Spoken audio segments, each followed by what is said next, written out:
Quand on regarde l'infographie, ça ressemble à un sapin et ça a vraiment été un embouteillage. C'est-à-dire que tu peux penser que cet Olympique Lyonnais, avec ses qualités, pour occuper la largeur, alors même si l'idée d'un Traoré qui est plus collectif dans l'axe, ça pourrait séduire. Mais ses qualités premières, je pense qu'il les exprime mieux quand il est sur un côté. Mais Traoré sur un côté, Depay sur un côté et Mariano dans l'axe, tu occupes plus la largeur.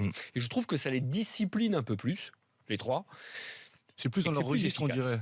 En plus, c'est plus dans leur registre. Ouais. Je sais pas ce qu'il a voulu faire, là, Genesio.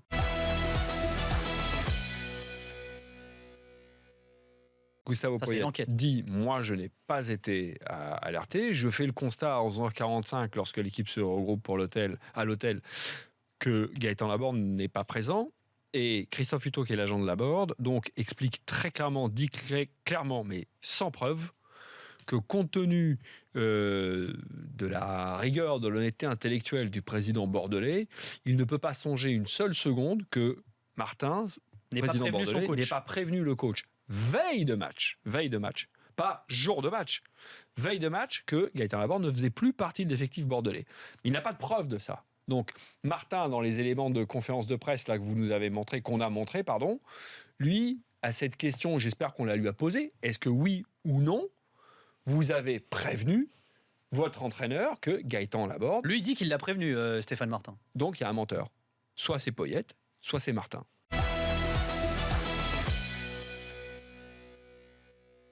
La chose qu'il peut faire, Poyet, c'est le président. Il voit son téléphone, le président, qui déjà, c'est pas en bon terme. Il voit le président qui l'appelle, il ne décroche pas. Un message vocal. Donc lui, il ne l'écoute pas. Pour lui, il dit qu'il n'est pas averti. Pour lui, il n'est pas prévenu. Ouais. Mais après, tu sais si on en arrive là... Ça va jouer sur des... Après, forcément, il y a un menteur. Ouais. Mais quoi qu'il en soit, même si on avait dit à Gustavo Poyet, ton joueur, il part la veille de match, lui, il avait dit, je ne veux pas qu'il parte tant que je n'ai pas de remplaçant. Là, l'agent M. Hutto dit qu'il s'est mis en négociation avec Montpellier. Après la négociation avec Montpellier, il a appelé le président pour dire que son joueur a accepté. Donc le président de Bordeaux a dit OK, il peut prendre la route direction Montpellier. Et après, oui, il peut prendre la route direction Montpellier et je vais prévenir le coach.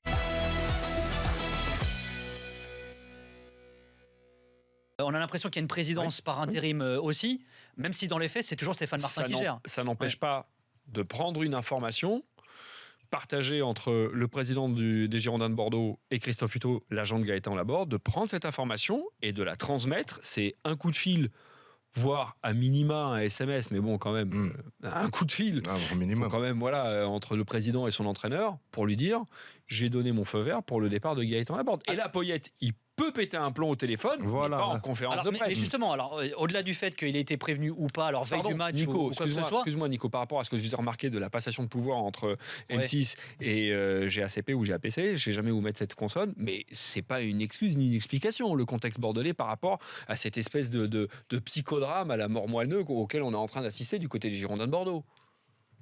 Ouais. Mais j'allais dire, indépendamment du fait que finalement il y a eu cette explication ou pas concernant Laborde ou quoi, il y a le fait aussi que Poyet reproche à ses dirigeants d'avoir laissé partir un joueur alors que lui voulait un renfort pour le laisser partir justement. C'est ça finalement le nerf du truc. C'est pas que à quel moment il a été averti. C'est ce que Poyet explique. Moi, me mettant dans sa situation à lui, je suis tout à fait d'accord avec lui. Je demande à mes dirigeants de ne pas laisser partir le seul avançant que moi j'estime capable de m'aider tant que j'ai pas trouvé son remplaçant.